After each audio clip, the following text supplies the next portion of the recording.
Fala meu time, mais uma vez com vocês aí, Monster na área, professor Yuri, na matéria Direito Processual Penal, beleza? Hoje vamos estar tratando aqui sobre aí a matéria de rito do júri, beleza? É o famoso Tribunal do Júri, é matéria um pouco extensa, né? No Código de Processo Penal ela vai do artigo 406 até o artigo 497 do Código de Processo Penal. Então é muito extenso, bastante detalhes, mas toda matéria, né, por mais extensa que seja, ela tem um núcleo, né, e alvo de cobrança, ok? Então nós vamos estar tratando aí, para você aí que vai fazer o concurso do Tribunal de Justiça de Minas Gerais, vários cargos ali dentro do edital, exigem aí o conhecimento de direito processual penal, até mesmo porque vai lidar aí com a matéria Tribunal do Júri, beleza? Vai lidar com o assunto Tribunal do Júri. Para você que não sabe, nunca presenciou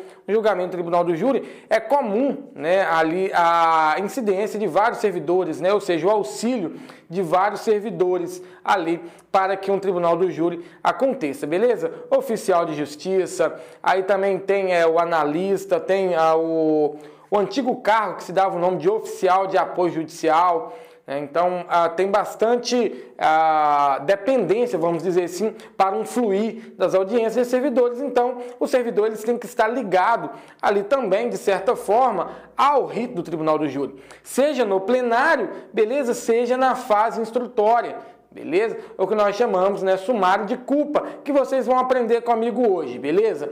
Olha, pegue seu café, coloque do lado, pegue sua água, faça um exercício, alongue aí, porque a aula aqui vai ser dicas pontuais, mas bastante importantes, que exigem de você, candidato, aí uma atenção, beleza? Porque chegou, né? Eu imagino que chegou para você a hora de passar da fase de apenas um candidato para aquela pessoa que está indo concorrer vaga, porque tem diferença, beleza? Candidato de quem está indo realmente concorrer vaga. De vários mil inscritos, eu posso dizer que, né, de vários mil inscritos, né, aí no plural, eu posso dizer para você aí que você concorre vaga mesmo ali com 5% de pessoas que se dedicarem e estudarem. Então é uma ótima oportunidade, beleza?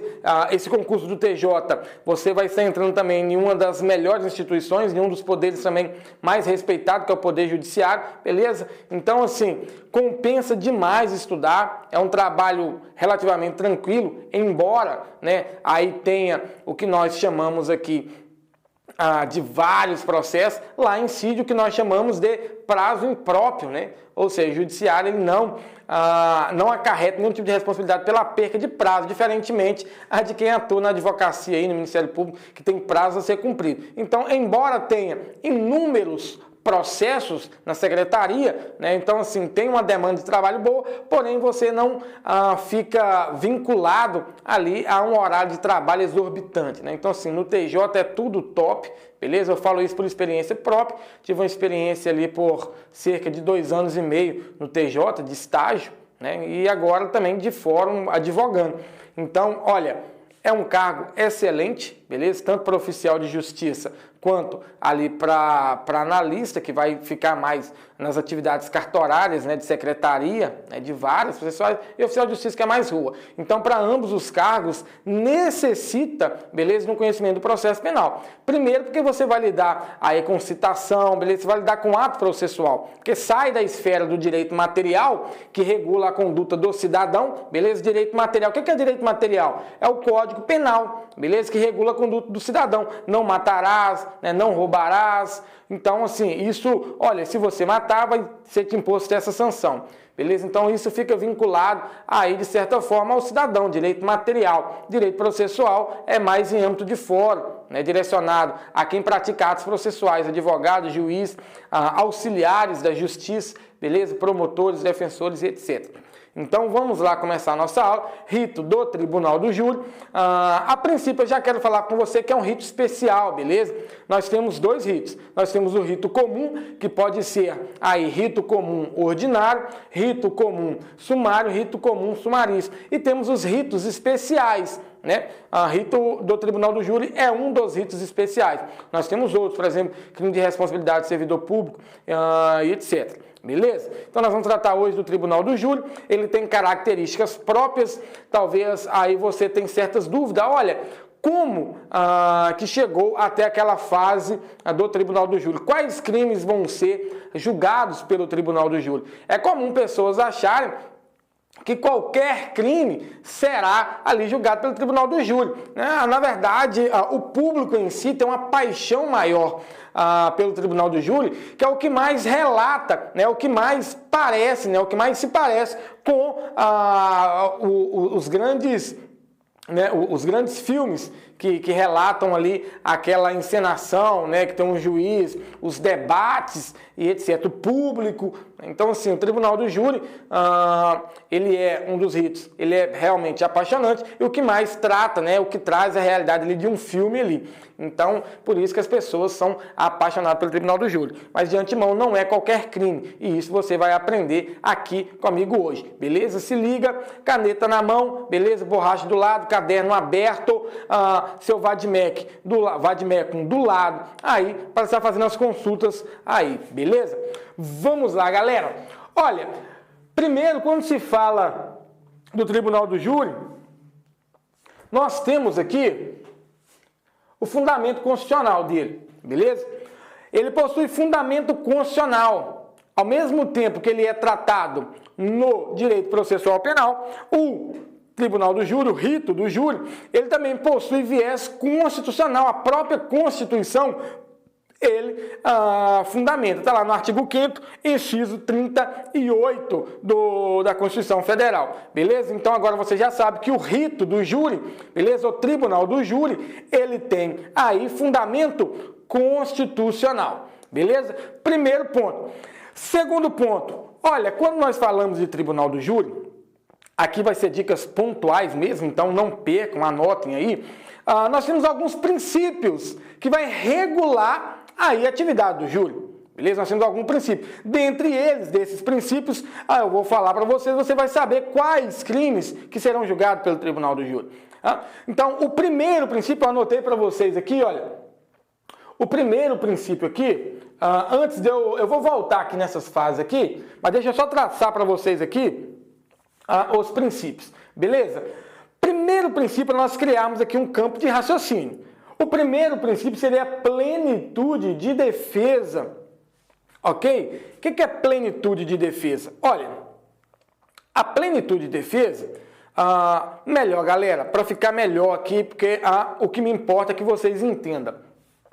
Eu coloquei esses princípios aqui, porém não é uma ordem a ser respeitada. Então eu vou aqui, porque para mim agora fez mais sentido, começar por esse princípio. Esse princípio vai relatar aqui quais crimes serão de responsabilidade do tribunal do júri. Beleza? Vamos começar por ele. Crimes contra a vida. Beleza? Então o tribunal do júri, ele possui competência para julgar crimes dolosos contra a vida. Ok? Pegaram? Crimes dolosos contra a vida. Primeira observação aí para você colocar no seu caderno. O tribunal do júri, beleza?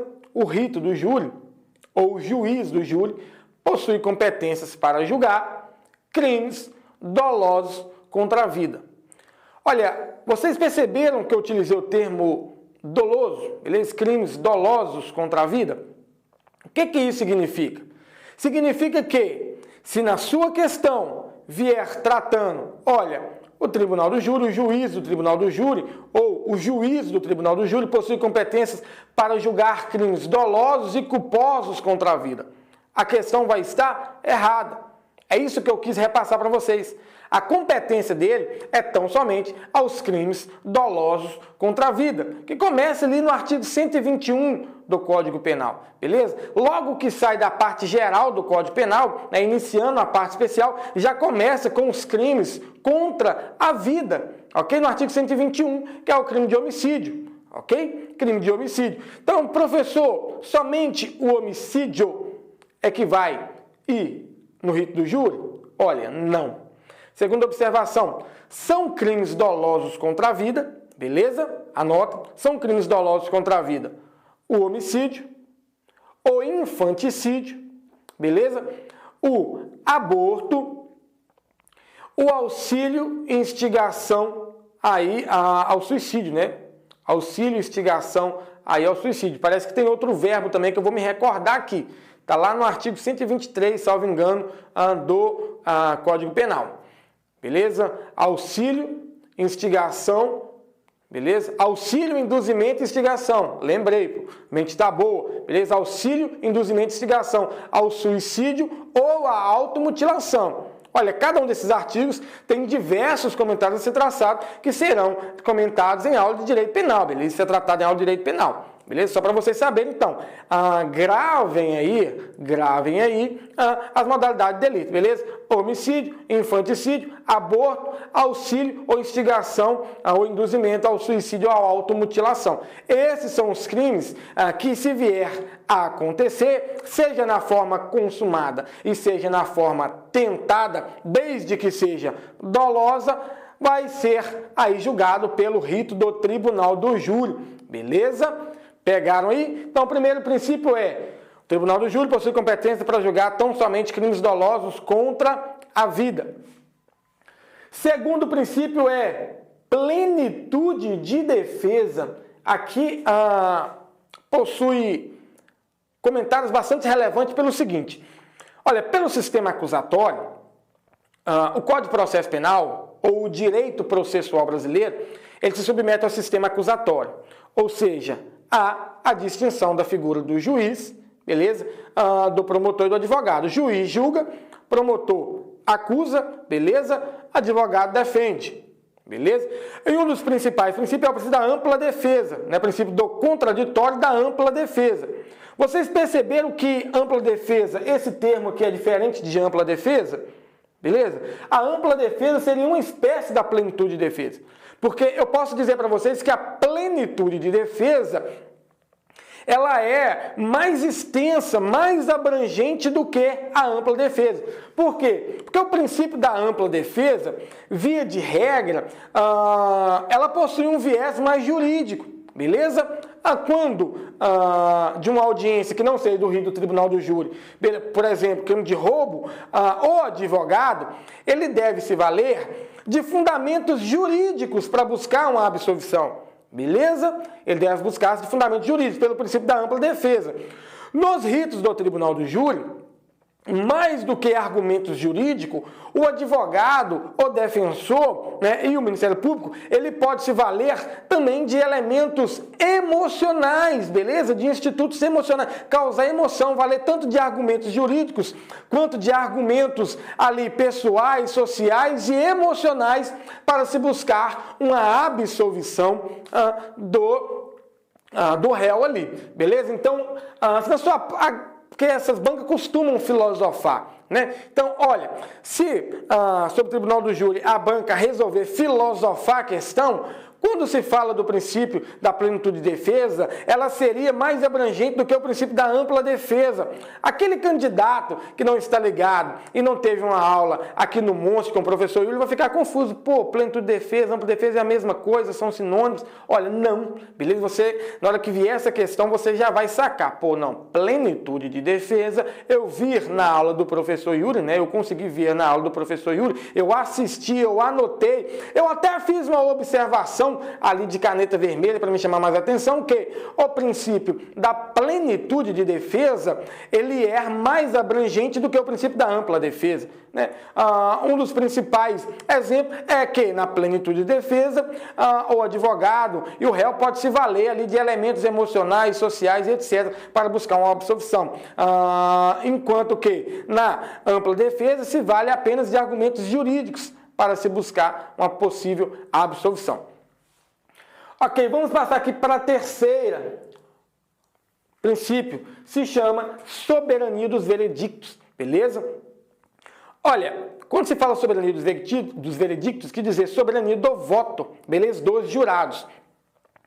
Na verdade, o que mais me chama a atenção no tribunal do júri eu posso dizer, um dos julgamentos mais democráticos que se tem na República Federativa do Brasil.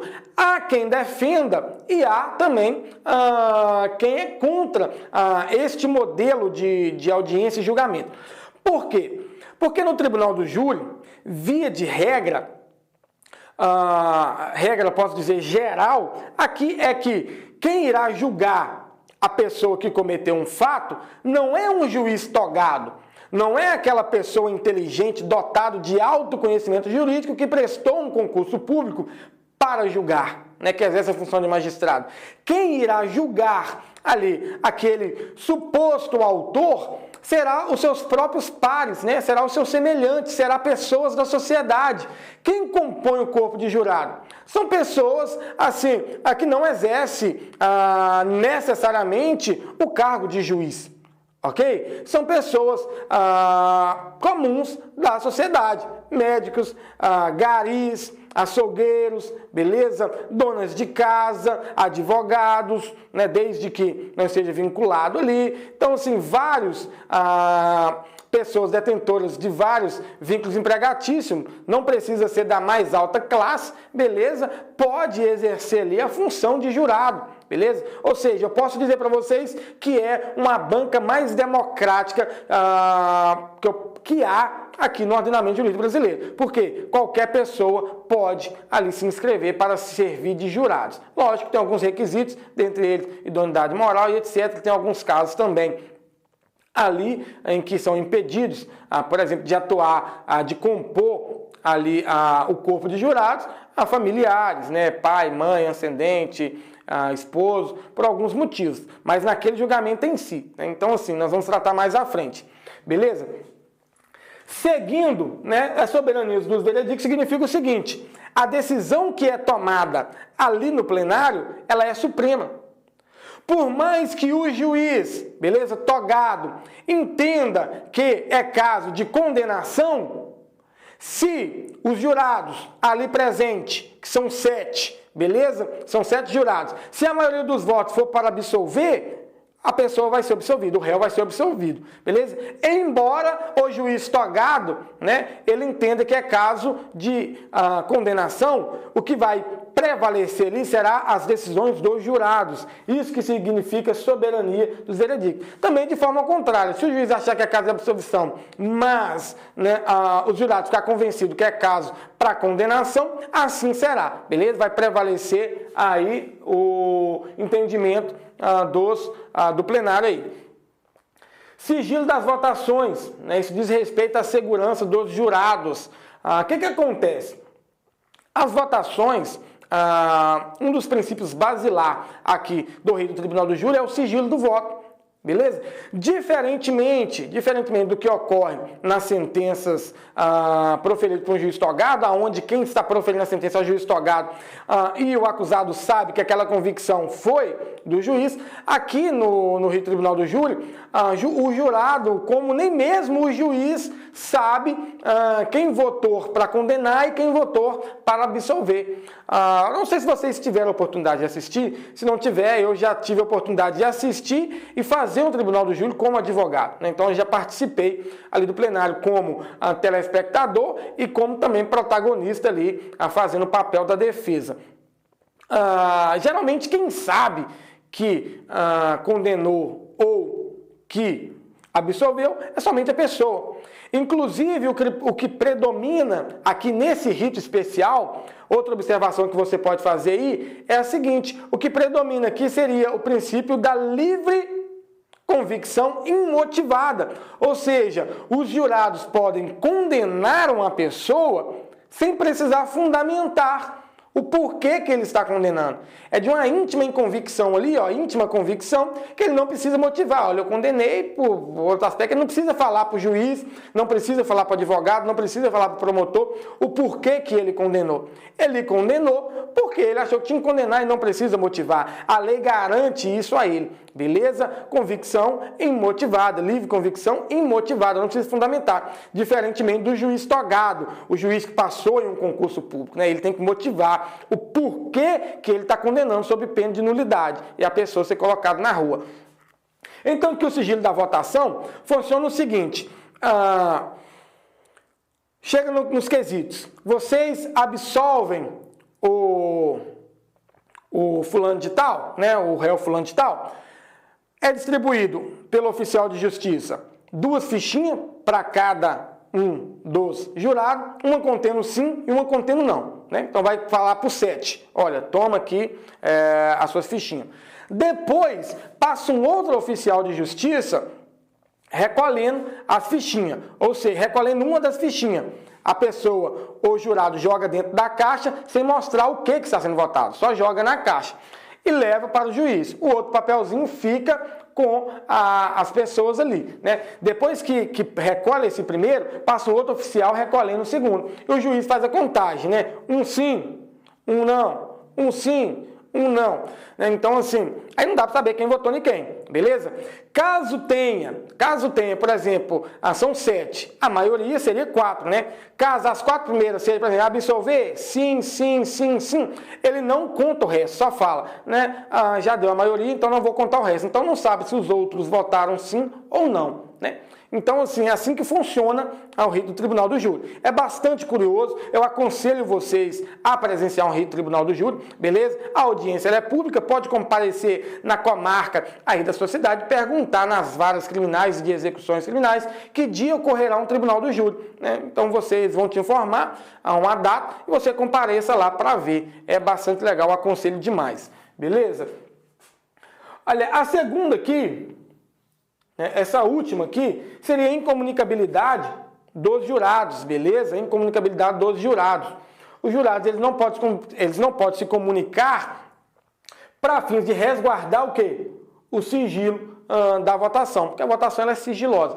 Só que essa incomunicabilidade aqui não é aquela incomunicabilidade absoluta, né, de não poder falar nem um pio. Diz respeito então somente ali aquele voto mesmo, né? Eles podem conversar, eles podem assim bater um papo, inclusive nos plenários, né, em que eu atuei, há um diálogo ali, mas nada em relação ao fato em si, né? Essa incomunicabilidade aqui ela é relativa. Beleza pura? Olha, pegando esses princípios, ele é bastante importante.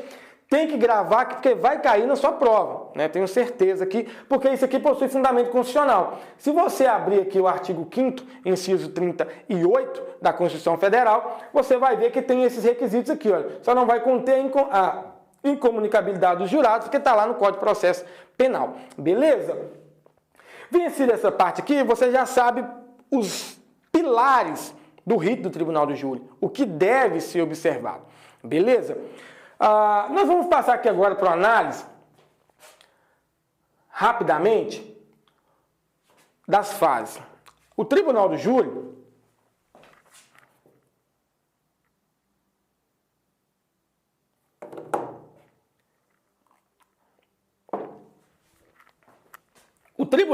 o rito do júri, ele se divide em 2 fases, beleza? O que nós chamamos aqui, essa primeira fase aqui, de sumário de culpa, beleza? Sumário de culpa e julgamento em plenário, beleza? Julgamento em plenário.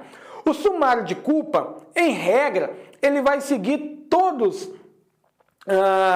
aqueles procedimentos, aqueles atos do procedimento ordinário comum, beleza? Aí não vai ser aquele ritual igual acontece em filme. Vai ser numa sala reservada, na presença de um juiz, a promotor e advogado, sem público, beleza? E sem todos aqueles argumentos. O que se busca nesse sumário de culpa aqui? Que nós vamos abordar aqui, olha. Nós vamos abordar aqui. Nós vamos chegar aqui. Eu vou detalhar para vocês a audiência. Só vou falar para vocês o que busca esse sumário de culpa. Ele busca, né, ali demonstrar a materialidade e a autoria para fins de uma pronúncia. Para falar assim, olha, realmente o rapaz cometeu um crime contra a vida, então ele vai se sujeitar ao Tribunal do Júri.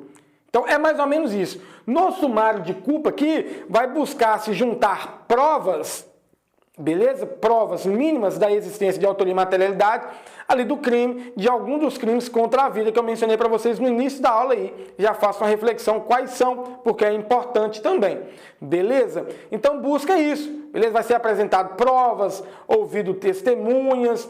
Se o juiz entender, olha, há elementos mínimos que indiquem que houve uma morte, tá ali está ali a certidão de óbito, e há também elementos mínimos que indiquem que realmente ele possa ser aí o autor desse homicídio. Então, tendo em vista que tem esses elementos, ele vai sujeitar ao tribunal do júri, beleza? Eu não vou proferir sentença, porque não é da minha competência, é de competência da própria sociedade julgar os seus pares que cometem crimes dolosos contra a vida. Então, o sumário de culpa busca isso. No plenário, se o juiz entender isso, o juiz vai submeter ao plenário, aí passa para a segunda fase do rito do júri, que é o plenário. Aí que ocorre toda aquela encenação que se parece muito com os dos filmes, beleza? De argumentos jurídicos, sociais, emocionais, a fins de convencer para uma absolvição ou para uma condenação, beleza? Vai haver a figura de um juiz na audiência? Vai. Porém, o juiz só vai estar ali para, entre aspas, botar ordem naquela audiência. Ele vai ser o juiz presidente, ele que vai dominar. Por exemplo, cada uma das partes tem o seu horário de falar. Primeiro fala a acusação, depois fala a defesa, beleza? Se a acusação estiver falando, a defesa quiser ali violar aquele direito de fala, é a função do juiz presidente aí colocar a ordem, falar, doutor, se contenha, beleza? Aí vice-versa, né? Já presenciei, inclusive, nos meus plenários já aconteceram, a ponto de eu ter que me dirigir ao juiz e pedir para que discipline regularmente ali aquela audiência, nem visto que o Ministério Público estava adentrando no meu momento de fala, né? Estava interrompendo o meu momento de fala. Então o juiz toma a decisão que ele tem que tomar. Então é para resguardar a legalidade daquela audiência que serve o juiz, porque o voto mesmo vem dos jurados, a condenação, a absolvição vem dos jurados. Olha que importante. Sempre eu estou trazendo essa reflexão para vocês. Beleza? Falamos essas duas fases aqui. É o seguinte, antes de adentrarmos aqui ao procedimento propriamente dito, havendo conflito de competência, por exemplo, crimes dolosos contra a vida.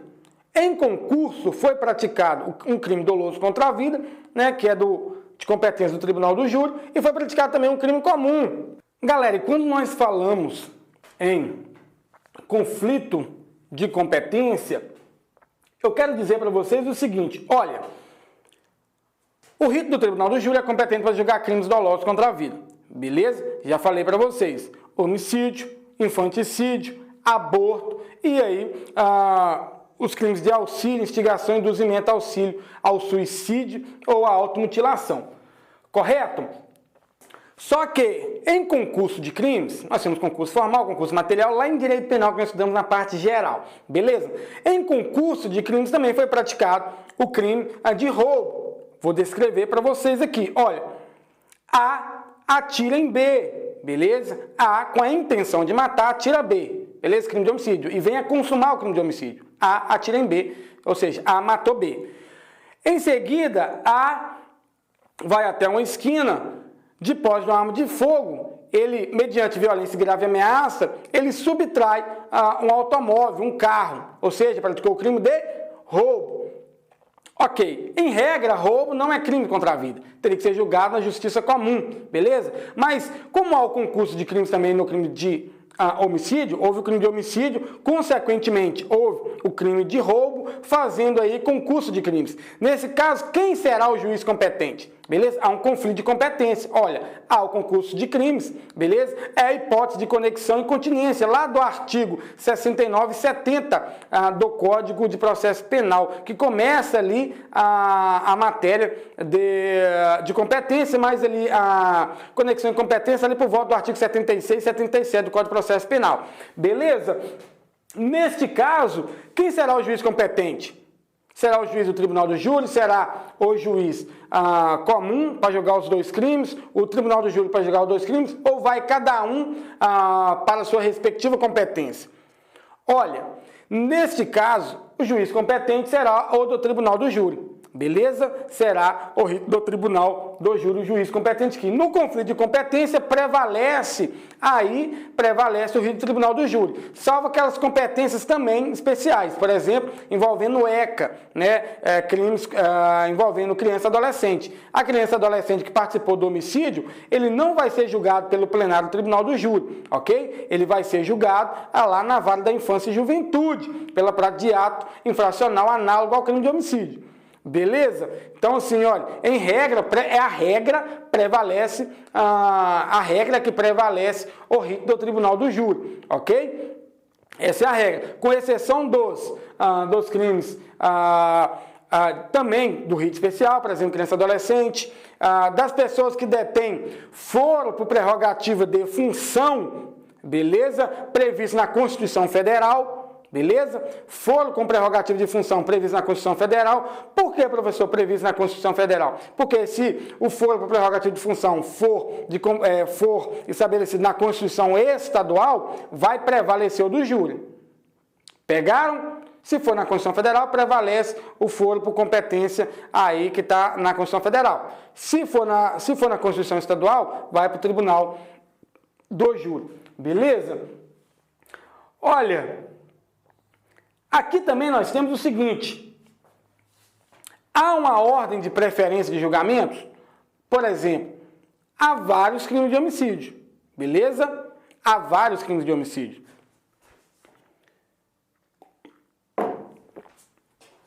Deixa aqui o professor tomar uma água, porque ele também não é de ferro, né? Vamos lá. Olha, sobre a preferência da ordem para julgamento, há vários crimes de homicídio. Beleza? Que ocorre em determinadas cidades. Qual terá a preferência? Está lá no artigo 429 do Código de Processo Penal. Primeiro, a de réu preso, porque costuma a pessoa cometer o crime de homicídio, mas isso é livramento condicional. Beleza? Está solto. Primeiro, terá preferência para julgamento o processo que se encontra réu preso. Caso haja vários processos com réu preso, o réu que tiver mais antigo, beleza? O que for mais antigo, e depois tem um terceiro que é estabelecido lá, a ordem, em se tratando de igualdade, a ordem de anterioridade de pronúncia. Tá lá. Galera, vencemos essa parte aqui inaugural aqui, olha.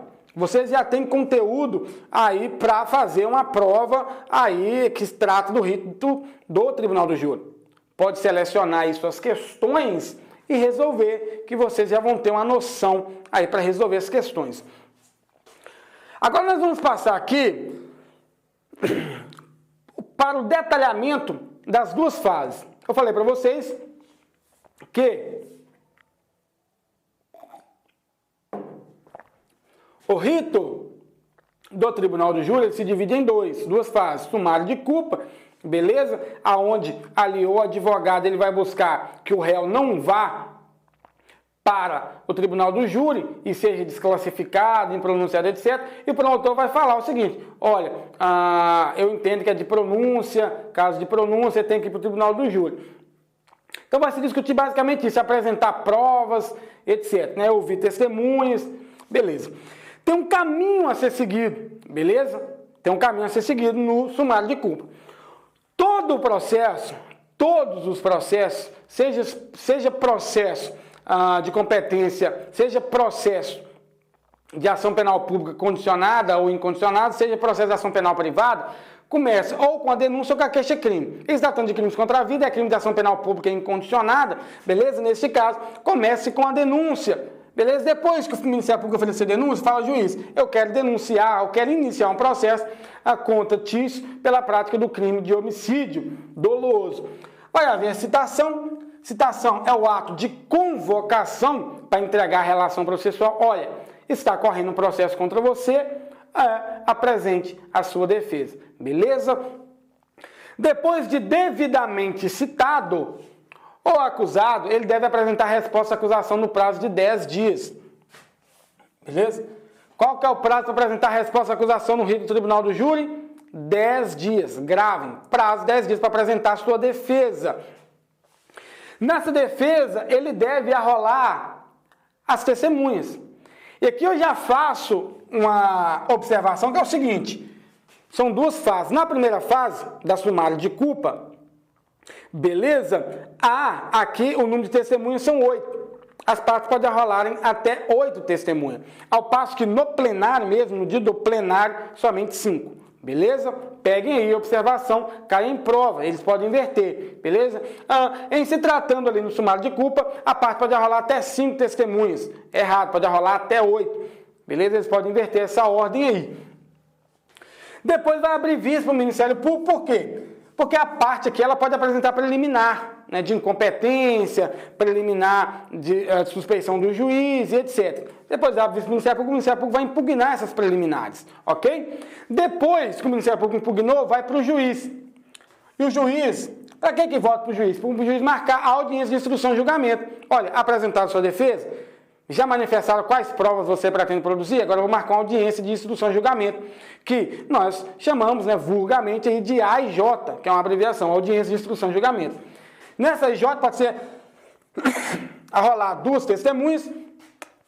Depois de ser apresentadas as provas, é nessa audiência de AIJ que as partes apresentam suas provas.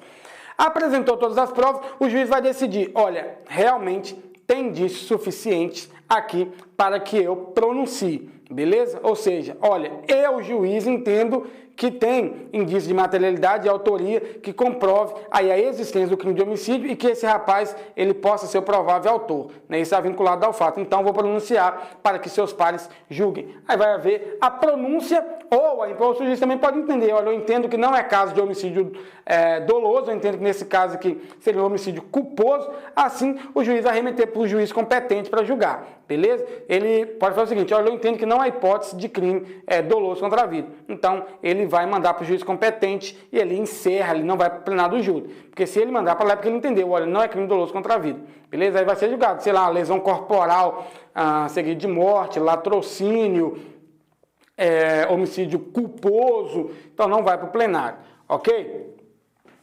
Aqui eu já falo para vocês, galera, o seguinte, não basta que haja a morte de uma pessoa para que vá para o tribunal do júri, beleza? Por quê? O que vai levar em consideração é qual bem jurídico é protegido. Somente os crimes do artigo 121 até tratadas no 128, que trata ali do aborto e causas ali que extingue o delito, e extingue o delito não, né? Vamos ser mais técnico aqui, aquelas causas aqui consideram que aquele fato não é mais criminoso, por exemplo, alvo de estupro, aborto terapêutico, etc. Beleza? Então, está do artigo 121 ao 128. Somente aquelas hipóteses é que vai para o tribunal do júri. O latrocínio, por mais que tenha a morte de uma pessoa, ela não vai a júri. Professor, por quê? Porque no latrocínio, galera, no latrocínio, o bem que o agente busca não é matar a pessoa.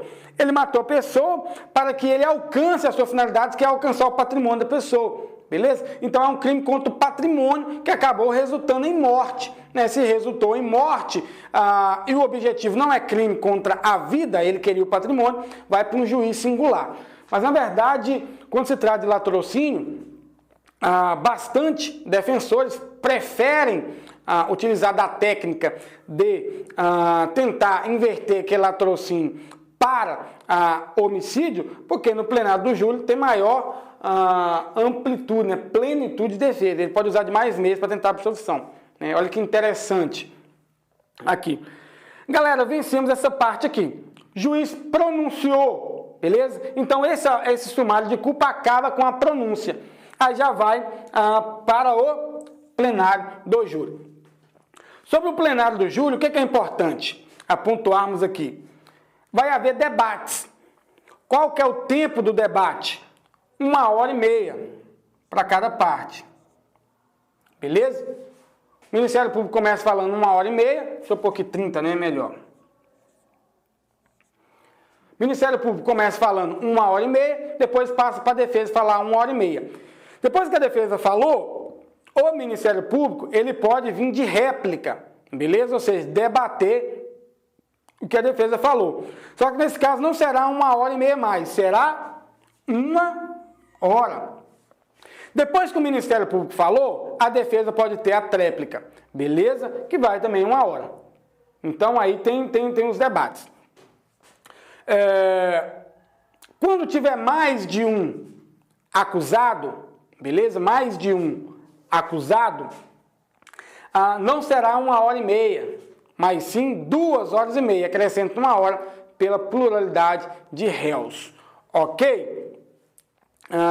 Vencido. E também aqui na réplica e na tréplica, né? Aí na tréplica, né, será acrescido também, na réplica e na tréplica será acrescido também mais 1 hora. Beleza. Para se começar o plenário do júri, galera, passou essa parte, passa para o plenário do júri, tem alguns requisitos, né? Lá no artigo 406, a 497, traz vários mandamentos. Desculpem. Para começar uma sessão, é necessário que tenha um juiz, beleza? A lei impõe que para se começar uma sessão, tem que ter um juiz e no mínimo 25 jurados, né? E 25 jurados. Beleza, é a regra. Ó, gente, para começar uma sessão, vamos colocar como parâmetro aqui um juiz e 25 jurados. Óbvio, Ministério Público e Defesa, né? Ok, um juiz, gravem isso, galera, que isso é importante, isso é que diferencia o rito do júri. E 25 jurados. Professor, não deu 25 jurados, não vai ter audiência naquele dia, então? Olha, não tem no 25 jurados, deve ter ao menos 15 para começar a sessão, beleza? Ou seja, não tem 25, o juiz vai perguntar ao oficial, olha se tem ao menos 15 aí. Aí vai lá, não, tem 15, doutor, então beleza. Desses 15, nós podemos instalar. Desses 15 vai ser escolhido 7, dos 25 também vai ser escolhido 7 para compor. Cada parte tem direito de recusar 3 testemunhas. As partes precisam motivar para não aceitar testemunho? Não. Beleza? Essa recusa é imotivada. Olha, não aceito. Por questões técnicas mesmo, não precisa fundamentar. Olha, não quero. Beleza? Então, olha, já falei muita coisa. 1h30 de debate, havendo pluralidade, 1h30 de debate, réplica e tréplica, 1 hora somente, havendo pluralidade de réu, dobra, né? Acrescenta-se 1 hora nos argumentos, não é 1h30 mais, mas sim 2h30. Para ser instalado, deve ter um juiz e 25 jurados. Caso não tenha 25 jurados, deve ter ao menos 15 para se instalar a sessão. Caso não tenha 15, possivelmente não vai ter plenário. Beleza? Ok. Vencida essa parte, olha que é rápido, é dicas pontuais. Beleza? Tá tudo na lei, galera. Tá tudo na lei. Por exemplo, olha, ordem de oitivas. Começou a sessão, tá lá no artigo 411. Abre seu VADMEC e lê. Primeiro vai ser ouvido o Ministério Público, depois ali o ofendido, depois ali vai ser ouvido... Tem uma ordem a ser seguida no artigo 411, galera. Segue mais ou menos o rito do artigo 400, do rito comum. Beleza? Tem um rito a ser seguido. Primeiro vai ser feito perguntas pessoais para o acusado, beleza? Olha, qual o seu nome, etc. Depois vai ser ouvido as testemunhas, né? Vai ser ouvido testemunhas, vai ser ouvido ali a defesa, etc. Então, no artigo 411, eu vou ler para vocês, que é melhor aqui eu ler para vocês. Artigo 411, para não restar dúvida. Talvez você está sem o seu VADMECUM aí. Então, vou ler para vocês, favorzaço. Na audiência de instrução, proceder-se-á a tomar de declarações do ofendido, se possível, a inquirição das testemunhas arrolada pela acusação e pela defesa, nesta ordem, bem como aos esclarecimentos dos peritos, acareações e o reconhecimento de pessoas e coisas, interrogando-se em seguida o acusado e procedendo seus debates. Deve seguir a ordem, beleza? Vai ser ouvido o ofendido, as testemunhas, beleza? Tudo vai ser ouvido primeiro, perito, por último é o acusado. Por quê? Se o acusado for ouvido primeiro, pode gerar aí a nulidade da audiência, beleza? Olha, nós temos aqui também, é importante, não vou ler para vocês, casos de isenção aqui de servir no Tribunal do Júri. Só alguns exemplos. Presidente da República, ele não pode servir ao Tribunal do Júri, beleza? Ele não pode servir, tendo em vista seus alfazeres. E nós temos aqui alguns casos de impedimento, ou seja, de impedimento de compor o conselho de sentença, que é os 7 jurados. Não podem integrar o corpo de jurados. Quem não pode? Pai, mãe, filho, está lá no artigo. Esqueci de mencionar o artigo aqui, mas vou falar para vocês aqui já qual que é o artigo aqui. Está lá no artigo 448. do CPP. Beleza? 448 do CPP.